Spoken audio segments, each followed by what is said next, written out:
Sean Dustin spent time in federal and state prison for drug trafficking and fraud. Upon release in 2006, he had nothing but the clothes on his back, a bag of mail, and legal paperwork. In 2010, he kicked a long-time methamphetamine habit and started the long climb back up the ladder of life. This is the Nowhere to Go But Up podcast. If you want transparency and authenticity, you're in the right place. This is the Nowhere to Go But Up podcast, and this is Sean Dustin.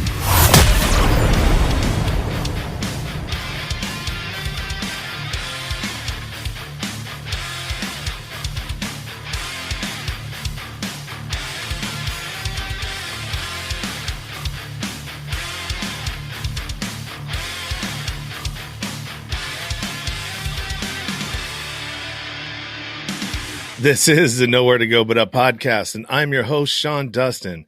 Hopefully that this choppiness, man, goes away.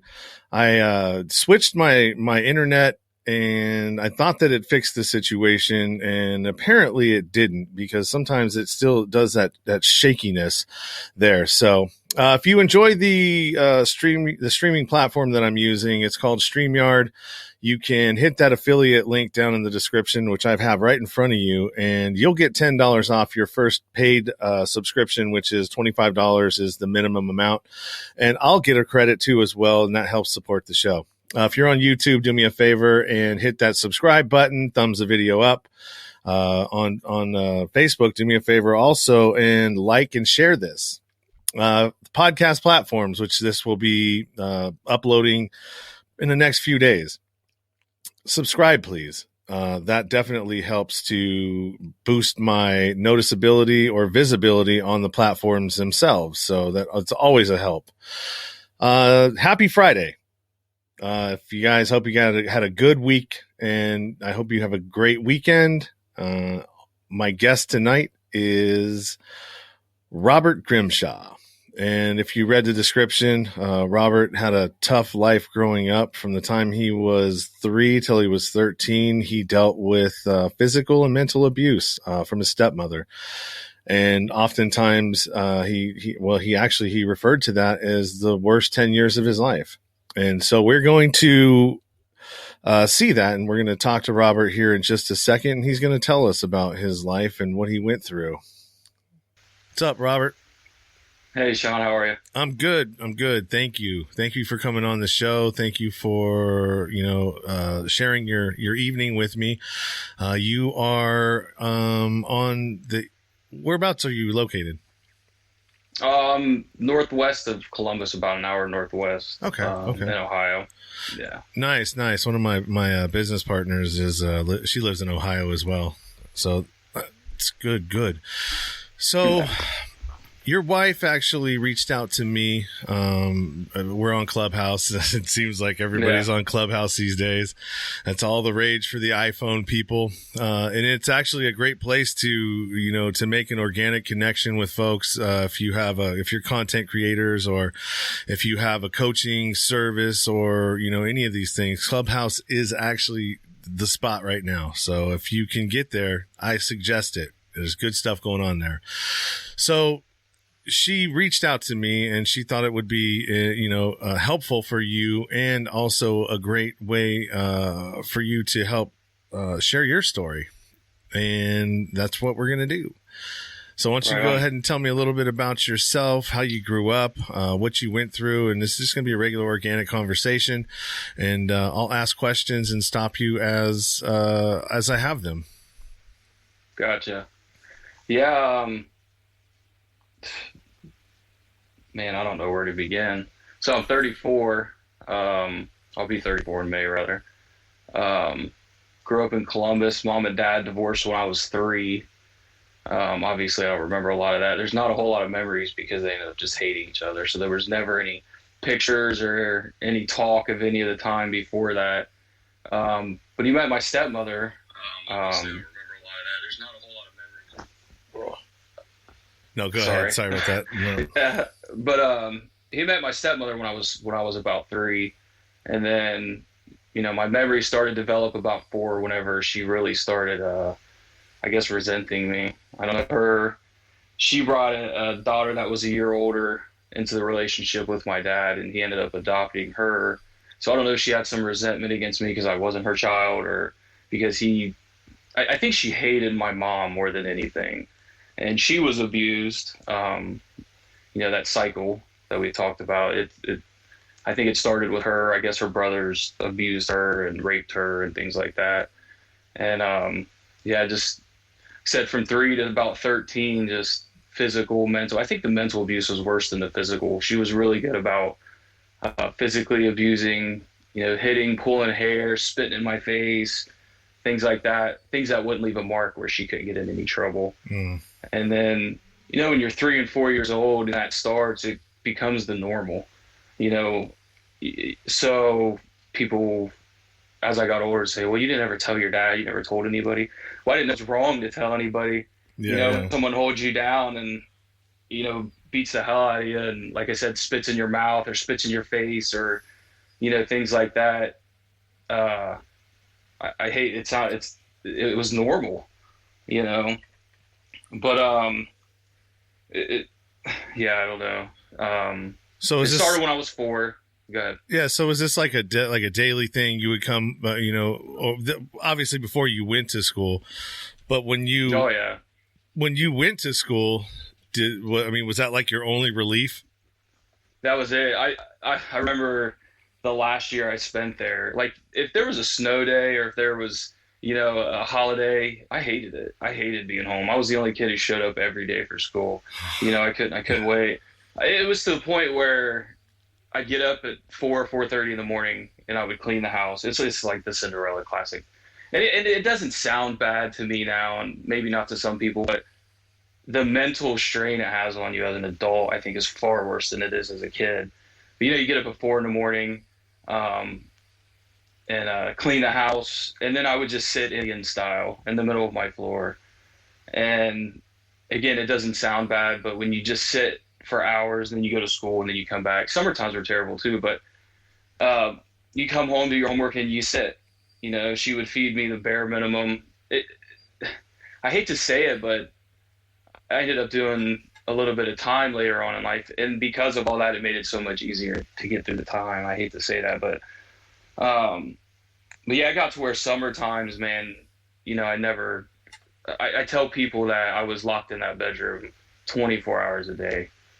My dad would work. That's all he did was work. So people would ask me, you never told your dad? I'm like, well, he didn't care.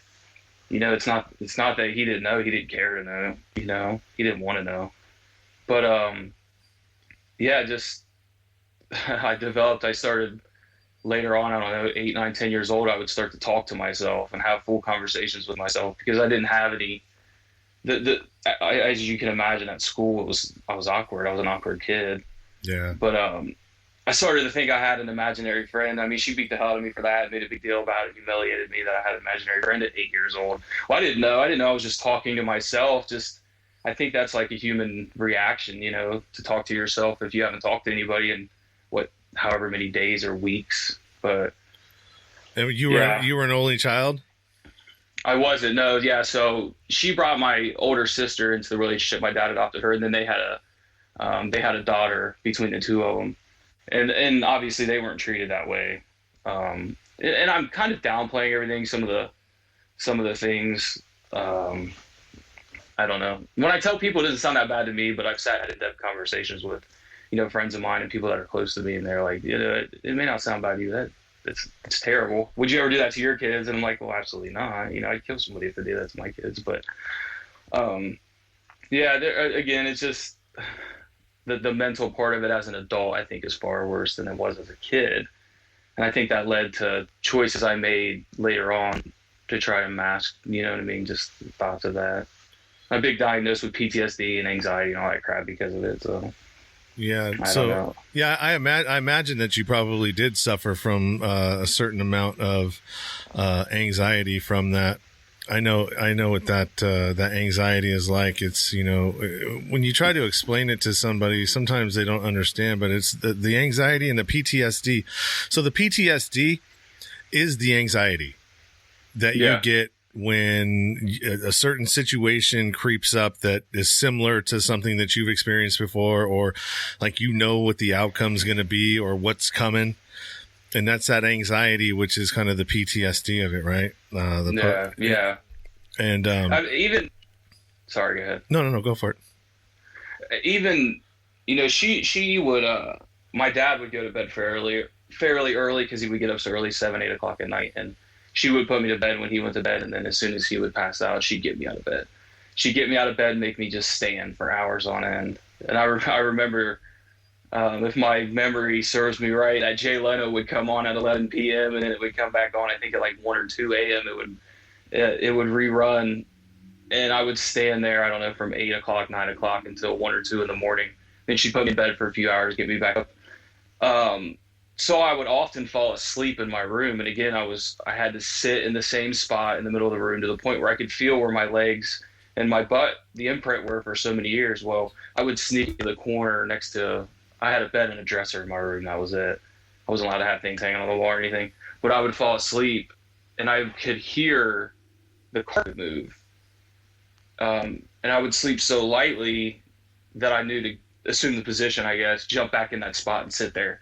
And that's affected me now to where I haven't had a good night's sleep in I don't know how many decades now, because I hear any little sound in the house and I'm awake because of that. You know what I mean? My brain is still in that mode from when I was, 10, 11, 12, 13 years old, whatever it was. You know, I know that sounds crazy, but that's the thing.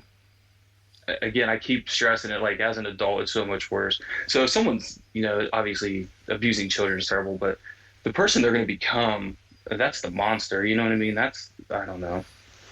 That's the way I look at it, I guess. Yeah. It's always, well, it's not always, but I mean, a lot of the people that I've talked to, and I've talked to other folks that have been in situations like this, and it's the step parents, usually for the girls, it's the stepfather that right. that touched them inappropriately or did inappropriate stuff. Oh, and with the boys, it was the stepmother, and in some cases it was inappropriate, but a lot of cases it was just the physical abuse, and whatever bad day they were going through got taken out on right. the step kid, which is horrible.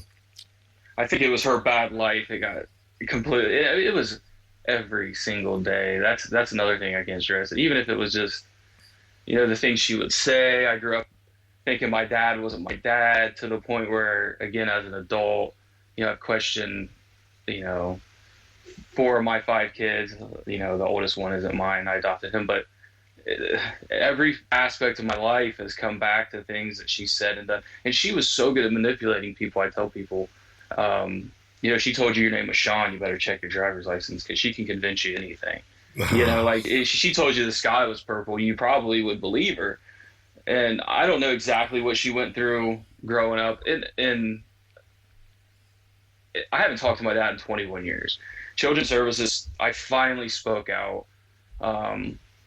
She attacked me with a pair of scissors, and cut my hands up. And in the process, she was chasing me down, and I shut a door behind me to stop her, and she jammed the scissors in the door jamb and destroyed the door jamb. So now I have evidence, Yeah. And I was 13, so I said something. I think my mom, Children's Services had been there so many times where I had said a few things to my mom, or the few times she had left marks from hitting me.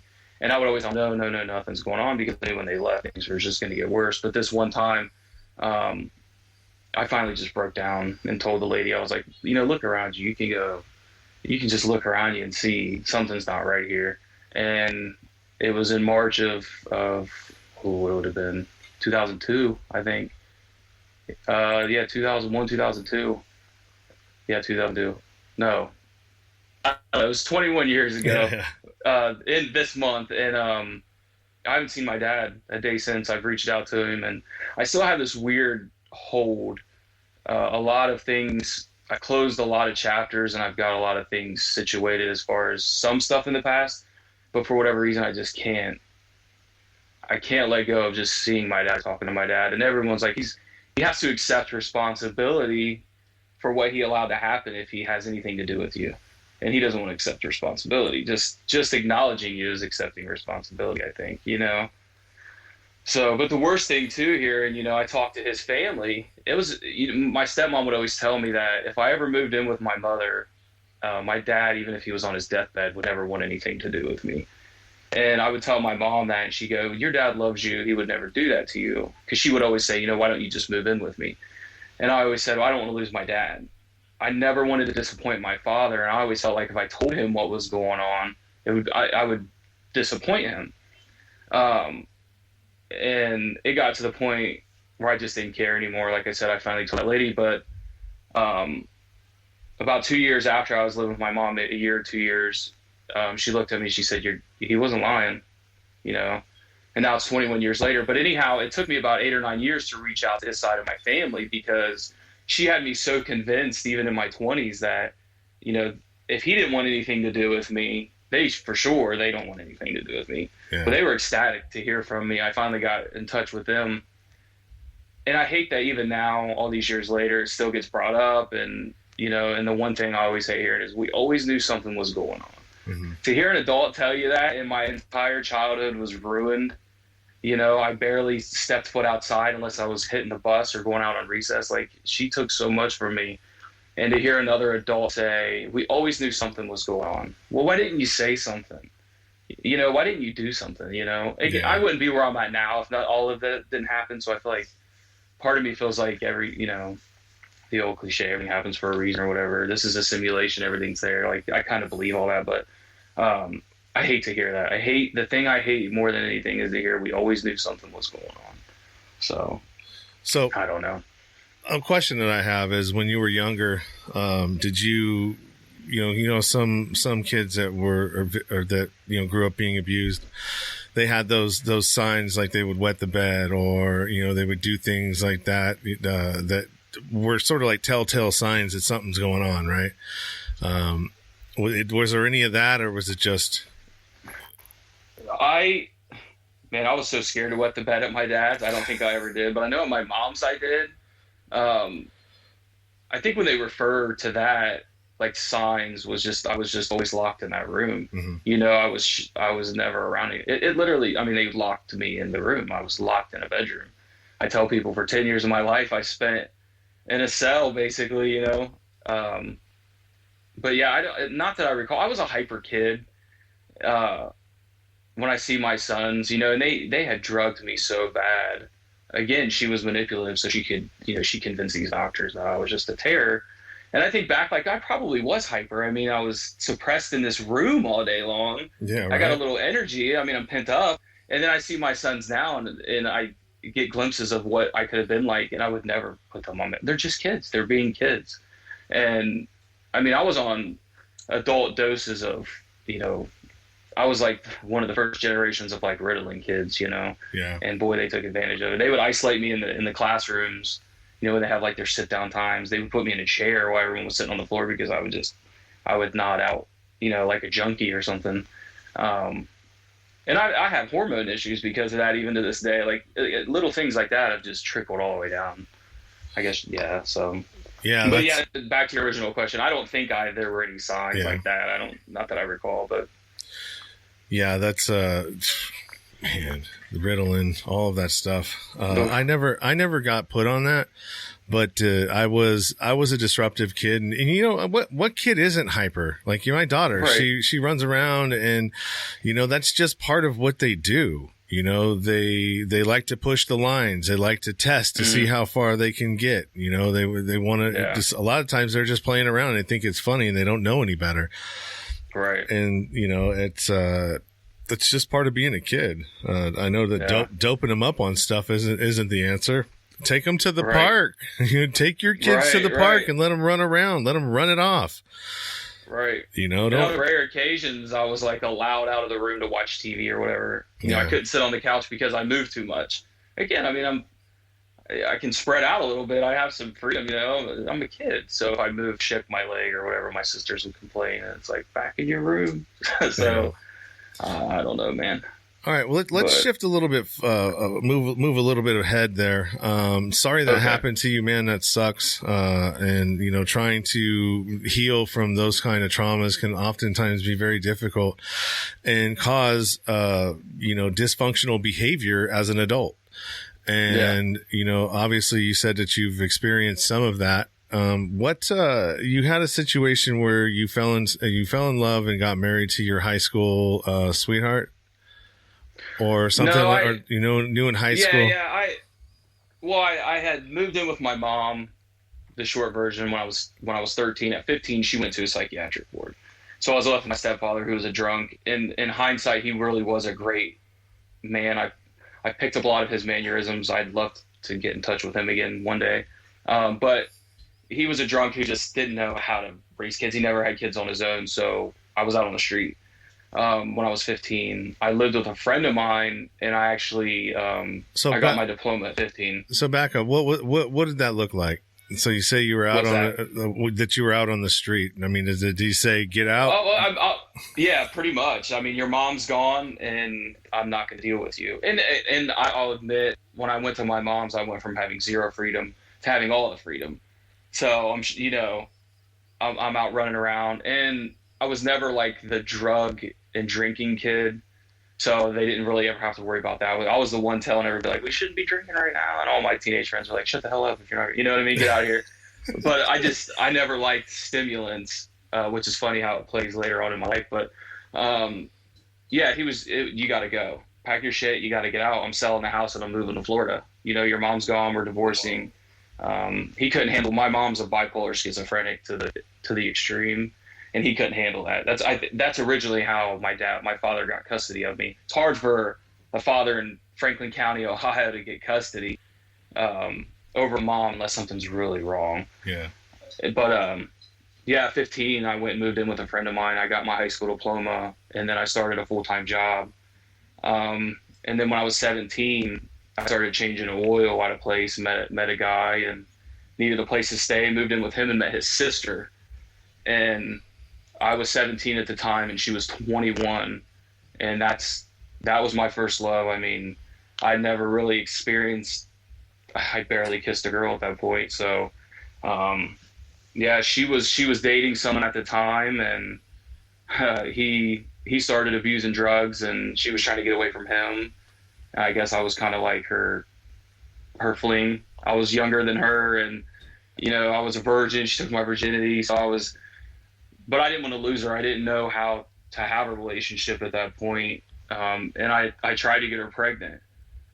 And she had been with this guy for a few years, and they were never able to have kids. And she ended up pregnant. Well, we knew there was a chance that, like, I was so sure. I'm like, I've never done drugs or drank, and I'm young, and, you know, I'm in decent shape. Like, it's got to be my kid. I tried to get pregnant stupidly, like, thinking back now, like, not only irresponsible, but what a selfish, just shithead move. You know what I mean? But I was 17. Yeah. I was an idiot. And so long story short, I told her, I was like, you know, I'll take care of the baby no matter what. And we went through some stuff for a while she was pregnant, and eventually we ended up back together. And she was pretty convinced, like, yeah, it almost has to be your kid. But the day at the hospital he was born, he's like almost half Jamaican. So it's pretty obvious when he was born that he wasn't mine. But I mean, I still adopted him and took him in. You know, that his biological father was in no position to take care of a kid. And neither, frankly, like in hindsight, neither was I. 17, but I guess the lesser of two evils, you know. At least I was present, and, you know, I was just head over heels in love with this woman. I didn't know anyone else, or, you know, she was giving me the attention I'd never had from anyone. And we ended up having 2 more kids. We had a daughter a year later, and then 2 years after that, we had my son. So, but yeah. So it wasn't a high school sweetheart, but I guess you can consider it that. Yeah. Well, good on you, man, for you know, stepping up and, you know, taking care of that kid. You know, a lot of guys, you know, may have went the other route and said, you know, well, screw that. It's not my kid. I'm not responsible for it. Right. I think the realization was I tried to get you pregnant. Again, a shithead move. So I gotta step up now. Actually, the day he was born, at this point, my mom was getting her health back, and I was headed to the elevator to leave. I was ready to book it, man. And her mom was crying in the hallway, and I'm hitting the button, looking around. She's like, "You better not leave. You better not leave." And I'm like, "I'm not." In my mind, I was already packing the car, getting out of Dodge. And my mom stepped off the elevator. She's like, "Where are you going?" And I was like, "Man, he's not mine, Mom." She was like, you made a promise to that girl, and you're a better person than that. She's like, "Well, let's just go check it out." And if it wasn't for my mom stepping off that elevator, like, I don't know, my life would be completely different, I'm sure. So Yeah. just little things like that stick out. Right. And so let's progress a little bit more forward. And you ended up doing some time, got wrapped up in drugs and alcohol. Yeah. I, like I said, I never liked narcotics. I was always scared to take anything. I didn't like that outside of myself feeling. I didn't like that stimulant feeling. I think I had enough of that as a kid to know that, and actually I had an accident when I was 15. I almost lost my right leg, and they gave me morphine in the hospital, put me in cardiac arrest. So I didn't like drugs and alcohol up until that point, and that really just sealed it for me right there. So anyhow, I was carrying a television, the old CRT televisions, the big heavy ones, down the steps, and thought I was on the last step, was on the second last, and broke my ankle. And in the hospital, I have the red band, no narcotics. Like, I was up front, I don't want narcotics, I don't want that. And the doctor came in and convinced me, man. He's like, "Are you sure? Like, we can give you something, and you're in the right spot. You're in the right place. If you have any adverse reactions, there's things we could do to take care of that." And I thought it over, and I said, "Okay, I'll try it." And he gave me a Vicodin, and that's all she wrote, man. I panicked when I took it, and when that thing kicked in, it was like my brain moves 1,000 miles an hour as it is. It was almost like my brain fogged up in a good way, if that makes any sense. Mm-hmm. Like, everything just relaxed, and I didn't know anything about opiate addiction. I was ignorant to all that. And so I took the script home and I abused them. Unbeknownst to me, I was abusing them. I didn't realize what I was doing. And then I didn't have them when I was sick. I'm going through withdrawals. And I tell people, like, you could cut my finger off and I wouldn't complain as much as if I had a cold. So going through opiate withdrawals was like, just kill me, man. I couldn't take it. And I didn't know what it was. And a friend of mine was like, "Oh, you're dope sick." And I was like, I don't do heroin. Like, what are you talking? He's like, no. He's like, "Here, take this. Tell me if you feel better in 20 minutes. And give me a Vicodin." I felt better. And I was off to the races, man. Yeah. It was, my ex and I were going through a lot of stuff at the time, and that just took everything away. It took all the shit that I went through as a kid away. It took everything I was going through with her away. It put those blinders up. I don't know if you have any experience with opiates, but that's what they do for me. You know what I mean? They made everything better. And it went from that, classic story, man. Went from the doctor gave me the first Vicodin to, Percocets to Perc 30s, and then snorting Perc 30s. And then in the midst, actually before all that happened, is when ironically enough, I picked up a burglary charge. And then with the pressure of the burglary charge and all that, that's kind of when everything started to fall into place with the opiates after that, believe it or not. Again, fast forward even more, went from Perc 30s to was China White heroin that you snort. So I was like, "Oh, I'll never do heroin." And he was like, "Oh, no. It was just fentanyl is what it was." And now this is 15 years ago, 16, 17 years ago. And before fentanyl is what it is now. And so I'm snorting this China White, and then you can't find that anymore. So then there's tar heroin. I'm like, "Oh, what am I going to do? I can't afford these Percocets." My buddy's like, "I'll just mud puddle and snort the heroin." And I went from snorting the heroin to smoking the heroin, and then from smoking the heroin to shooting it up. Again, just classic story. And then, thankfully, I knew that I told people, it's not the mental part that's getting me, it's the physical. And if I can get over this, like, I'll never look back. So I knew not to burn any bridges. So I never did the robbing and the stealing and all that stuff. And, I went into hiding. I ended up, my ex and I, she couldn't take it anymore. I don't blame her. I was draining money. I was working and I was sustaining the habit, but that's all I was doing, $150, $200 a day. Wow. I was smoking it at the time. So, and literally all my paychecks, I've always made pretty good money as a truck driver. and all my money was just going to that, man. Every penny. So we split up, and then the job didn't last after that. So I ended up in one of the worst spots in Columbus called the Bottoms. It's on the west, like almost downtown, the west side of downtown, and abandoned houses. Living in the basements of abandoned houses, building fires to stay warm, and again, I never burned any bridges because I knew that when you have a homeless people, you get to see this community, and they're like, you don't belong here. I'm like, yeah, no shit. I don't plan on being here 5 years from now, and I'm lucky, you know what I mean? Because some people were still there. I still see some of the people from 10 or 15 years ago that I was down there with. I still see them like panhandling and stuff, and thankfully I never had to do that. I always, with the CDL, I always was able, even if I worked at a job for a week, there were always jobs where I could work for a week, get that week paycheck, and then go do my thing. But yeah, so, and then I on top of that, I ended up with the probation from the burglary because that was just a whole mess. And after 12 dirty drops, he was like, I had 7 or 8 years on the table, and I got lucky the first time, and I did 4.5 months in I guess with our county. It was kind of like county called the workhouse here in Columbus. Yeah. And they sent me to like a low security community based correctional facility, and that really helped me out. I did 4.5 months in there too, and things got way better after that. I took it serious. Basically, I went through this period of a total of 3 years on opiates. 9 months of that was on heroin. And then I got clean, and I haven't used anything since February of 2014. So I'm lucky that a lot of people out here relapse, and some of them get clean and some of them don't.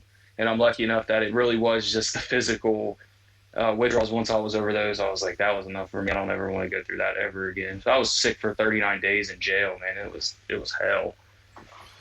Okay. So to answer your question, yeah, I do have experience with opiate addiction. I went from 18-year methamphetamine habit or addiction to right into a pain pill addiction. Same thing with you, and that lasted for about 7 years. And, oh wow! Yeah, and they knew in my charts that I was an addict already from the meth and all that other stuff, and they still gave me the pain pills, but they made me. Oh wow! Yeah, they made me sign that I wouldn't come after them. Basically just saying, yeah, you're not going to come after us for giving you these. And so yeah, it ended up happening. Wow. And, yeah, I got to a point where I was buying like $500 more extra a month, which isn't a lot considering what they were, but yeah, those were tough to get off of. What I ended up doing was I think it was about 6 months before, or maybe 6 to almost a year before the podcast. I knew when I started that, and that was in May of 2000. It was 2 years ago, so it was May of 2019, I believe. 1920, yeah, and yeah. So I knew that if I was going to do this podcast, that there's no way that I could be on pills or anything, because how in the world can I talk about nowhere to go but up while I'm still getting I'm still getting 120 perks, sometimes taking them, sometimes not, doing, you can imagine what I was doing with the rest of them. Right. And so so I did, I stopped. And what I ended up doing is I just weaned down, took half, until I got down to about a quarter of a pill. And I switched over to edible marijuana and nice. and transferred out or smoothed out the process of the withdrawals. They didn't go away 100%, but they were a hell of a lot less than they had been prior, when I would, use too much and I would, be sick and just looking for more and like, oh my God, I need more. Man, it was so, everything revolved around those damn pills, everything. Man. I said, man, if I could put as much effort as I put into just to finding them, I had the money in my pocket just to find the things, as I could, if I put that amount of effort into to anything, fixing something around the house, this house would be, it's insane what you go through. Again, having the money and just trying to find them was a chore, Yeah. But you'd get it done. There was no I'm sure you know, there was no defeat in there. Like, it was happening. You were, no matter what, it didn't matter if it took you 12 hours, you're going to find it. Oh Yeah. yeah. And I've never found that mental relief. They put me on benzos and all that shit as an adult. And believe it or not, watching Rogan's podcast, Chris Bell introduced me to Kratom on the pod. Well, introduce his audience or whatever. Yeah. And I take a gram of Kratom every day. That mental. It's not really a stimulant anymore, but it just calms my brain down the same way that the opiates did without the stimulating effect, if that makes any sense. So I use that for the PTSD and the anxiety. Actually, I have Tourette syndrome, and that helps with that a lot too. I have fits a couple times a month where my wife, she can see it. It just tortures me. But Kratom, man, just a gram a day has really, really, really changed a lot for me as well. I've been using that for about 3 years now, thanks to that podcast. Yeah. Listening to him on it. I don't know if you've heard that one or not, but he talks about the receptors that it hits. Yeah, I'm sure I have. I use, I microdose THC daily. So I eat. Oh, really? Yeah. I make my own chocolate, and, I'll just, I know what my dosage is, and I know, what to take to not, get to where I don't want to go. Cause when I don't know, for anybody out there that doesn't know, and you probably heard me talking about this plenty, but if you haven't,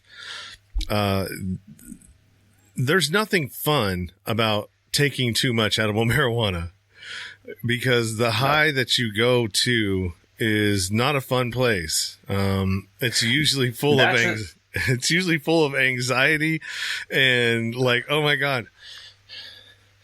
Am I going to die? Do THC at all. I like CBD, but I tell them if it has any THC, I'm going to tear my house apart, because I cannot handle THC at all, which is the opposite of my mom. I think she's used enough THC for the next 4 generations of my family. That's all she does. But I can't imagine. I bet the way you feel when you eat too much is how I feel just taking one hit off of a joint, man. I just freak the fuck out, man. I can't take it. It doesn't like me, and I don't like it. But so Alice says, "What is Robert using? I've never heard of it before. It's called Kratom, and I think the proper spelling of that is Kratom." Yep. Yeah. That's a plant. It's related to the coffee plant, and simplest terms, it kind of bounces around the same receptors that opiates do, but it doesn't quite lock itself into those receptors. So you get sort of the same effect without any of the detrimental side effects from it. I wouldn't recommend it to anybody who has been an addict, or I have heard of people using it to get off Suboxone and methadone, but I'm sure that's like really high doses. So I guess you could say a gram might be considered microdosing it. But do a bunch of research and talk to people before you use it. That's what I always tell people. Yeah, especially if you've had addiction issues. Yeah, they used to sell it in the head shops. You go to. Yeah, I'm sorry. Oh no, there's a little bit of a lag here, so it'll happen. Yeah, so they usually sell it in like the head shops, or I don't know. I don't even know if I can get it around here anymore.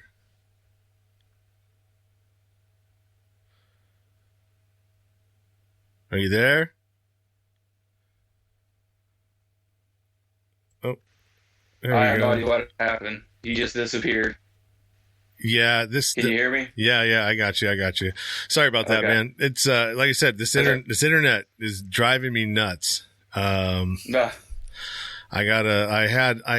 bumped it up to the most expensive one that they have on the whatever it's called, the residential one, and it's still doing the same thing. So I got to get them out here and run a dedicated line to it, like one off of the because I'm sharing one. That's a long story.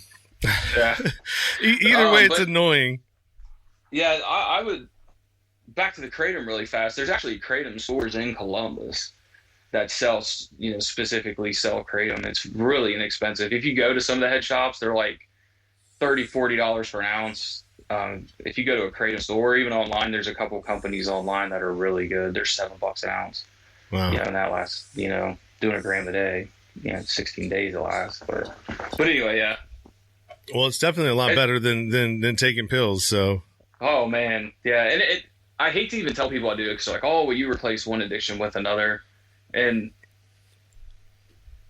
it's that, or I'm going to be, again, I was on adult doses of Zoloft and Ritalin.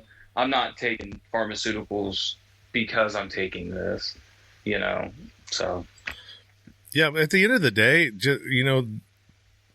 what I would say to people when I go into some of those clubhouse rooms and they have the, they're talking about addiction and stuff like that, I definitely tell them that it's what works for you.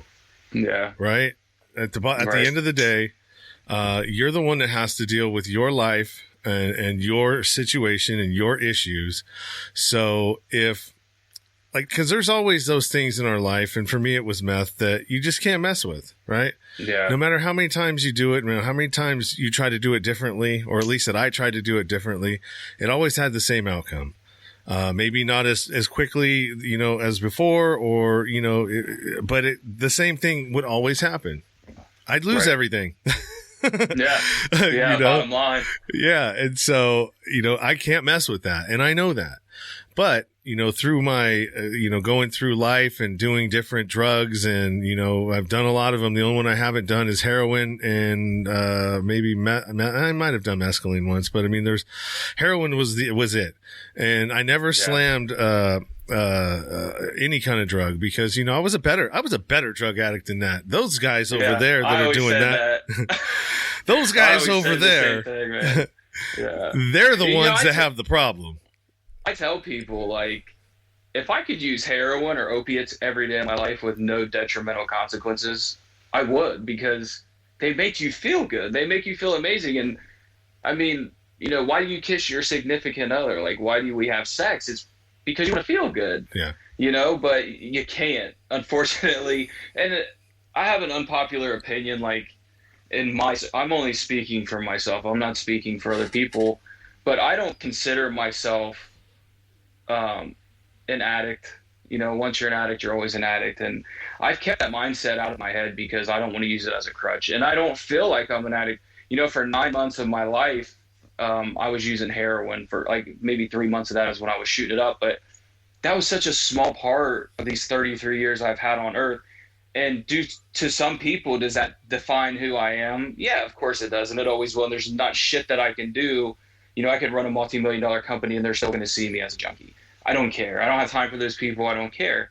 But for everyone else who knows me, there's a lot of people who out there, again, I disappeared because I was so ashamed. There's a lot of people who wouldn't even believe you now if you told them. Because I was the kid, again, telling everybody, like, don't do that, guys. You know what I mean? Like, it's not good for you.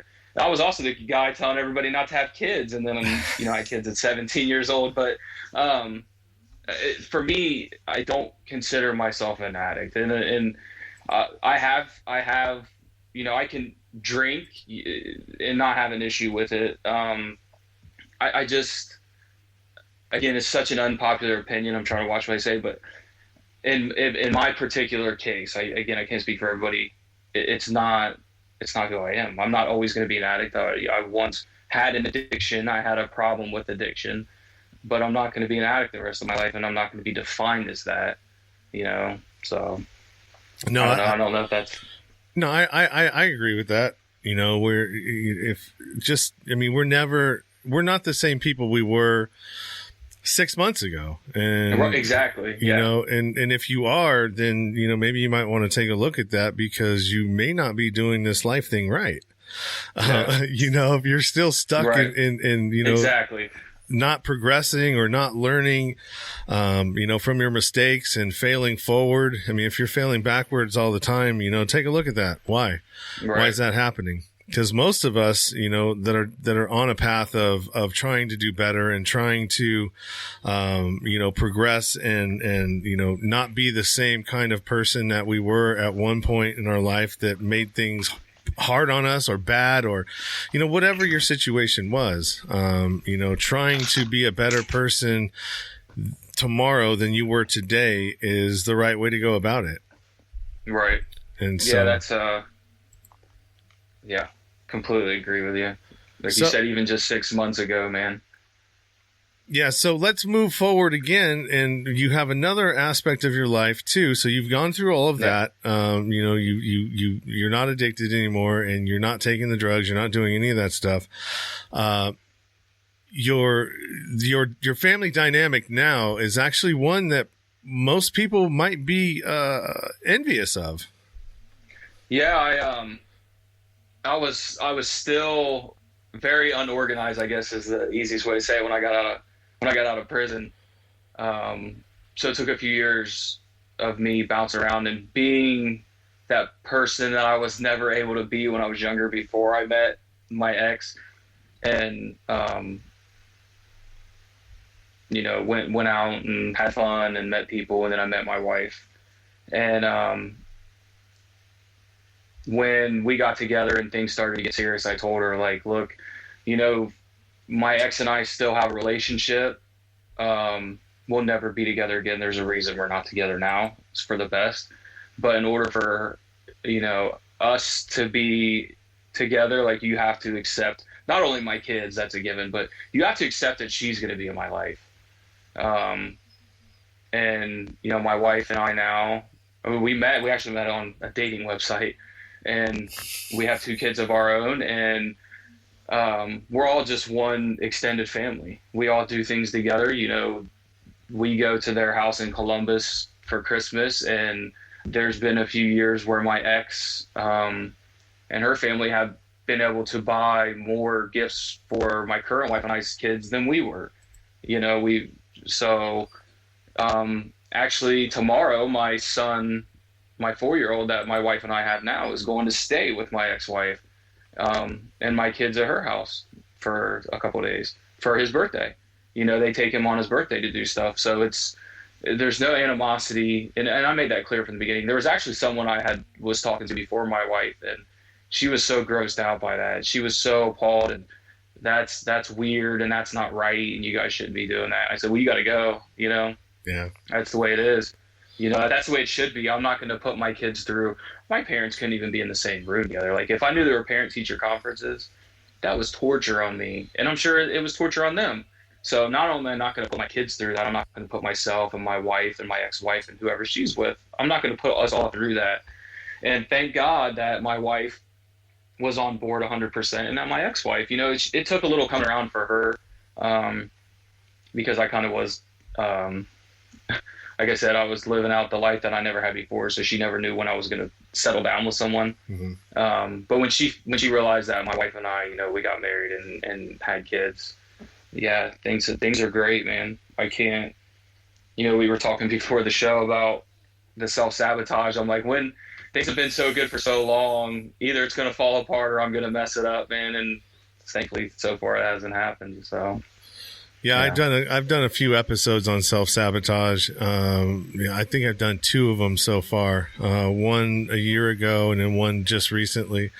And it's a real thing, man. It definitely is. When you're used to growing up in chaos, the natural, at least for me, is, I do really, really, really, really well. And it's just like, no, it's like, I'm waiting for I'm just like, okay, when's it all gonna, when am I gonna screw it up? And sometimes it was like, all right, well, I didn't wait for it. I just made it happen. Yeah, and if you feel like it's taking too long, you're like, stuff's just too good, it doesn't feel right. Yeah. I've done that. I've on multiple occasions, but one I can think of mine is I had a good secure spot. I was living with someone, and we were growing and selling pot. I'll just say that at the time it was kind of on the fence if it was legal or not, and things were just going too good, man. And I felt like I had to justify, like, I have to do something to get out of this. And I didn't realize it until hindsight, but yeah, I up and took off with 5 pounds of weed and took it and put it in my car and just drove away with it and pretend like I didn't know what happened with it. And I didn't have anywhere to take it. So if you want to say I stole it, but that was not my intention. Things were going too good. Things were too stagnant. And when they kept asking why, I'm like, I don't know. And I know it's what it was. It was self-sabotage. Things were just going too good. Yeah. I needed to just fuck it up. I hate to say that, Yeah, man, but yeah. and it's unintentional until you look back at it. You know what I mean? And yeah, that's just one of the many cases, where I don't know. So this is the longest stretch, hooray. Yeah. I think yeah. it's been about 6 or 7 years now. Things have been going really well, and I hope it stays this way. It feels better than it ever has before, but that fear is still always there, and I don't know if it'll ever go away. I think it's pretty unhealthy to think like that as much as I do, but hopefully it passes. Yeah, for me too. This is a pretty long stretch that I've had where, I haven't done anything, but the podcast really helps with that. It helps me to stay accountable. I'm very transparent about all of the things that I struggle with and, the things that I do and I've done, including being an abusive person. That was a hard one to come out and say, and to actually say that, cause you don't want to think of yourself in that light, right? It's, and now if you do it again, there's no excuse because you've already, you put it out there. Now you have no excuse. Yep. Before you can say, I didn't realize what I was doing, but yeah, you do what you're doing now. Yeah. So, I mean, that's part of the reason. So if I put it out there in the universe and I let everybody know about it, then now I have to be accountable for my actions and my behavior. And, it's like practice what you preach. Mm-hmm. I don't want to be sitting up here saying that I'm, doing this and I'm doing that. And then behind the scenes, it's like I'm this completely different guy. I'm pretty much the same. What you see here is what you see out there. Maybe a little bit lazier out there, but it's just it works for me. And I really enjoy, reaching out and talking to different folks and seeing what worked for them, what they did, how they got through whatever it was that they were going through. And, I'm enjoying the ride. Let's just say that. Oh, I bet. I wish more people would, I know you said what works for them. If more people would admit their problems, I think it would help society as a whole. But some people just aren't willing to do it, man. No, you're right. You're not. So we're at about 52 minutes here. We're going to close this out. We got about an hour. I got a daughter that's, on the other side of that door trying to get in. I'm lucky she hasn't been banging on it. She came in here one time and I'm like, go over there. Out. But, go ahead. If you got any final things or any thoughts that you want to get out that you didn't get a chance to, touch on, go ahead and do that now. I'm going to flip up your, Instagram handle right there. Oh, that's not yours. I said that didn't look familiar, barefoot. Yeah, I don't really have anything to promote, man. There's your Twitter. Damn it. What did I do with that? I must have put the wrong one on there. I think that's my Instagram. I don't know. Whatever she sent you. No, that's not your Instagram. That's my guess from last night's Instagram. So if you want to find all of the links that I've been, flipping up on here, including Robert's Instagram, which I made a mistake. I'm holding myself accountable. It does happen. And, go to the description below, or if you're looking, actually it's the description above, I believe, if you're on Facebook, and if you're on YouTube, it's the description below, and you'll find all of the direct links to everything that I've been throwing up here, as well as ways to support the show. Whether you want to, leave a review, go to my link tree, all the ways to connect there. All my social media links are there. If you want to buy me a coffee, you can actually do that. There is a app, and a link down there where you can buy me a coffee if you feel like I deserve one. If you're getting value out of what I'm producing here and you want to help support that, you can do that as well too. No pressure. I know we're all kind of in some people aren't working these days and some people are still struggling or trying to get out of that hole that, we all got into at some point from, where we were, this last year. So no stress, no nothing. Don't worry about it if you can't, but if you can, I'd sure appreciate it. So yeah, you said you didn't have any last words there?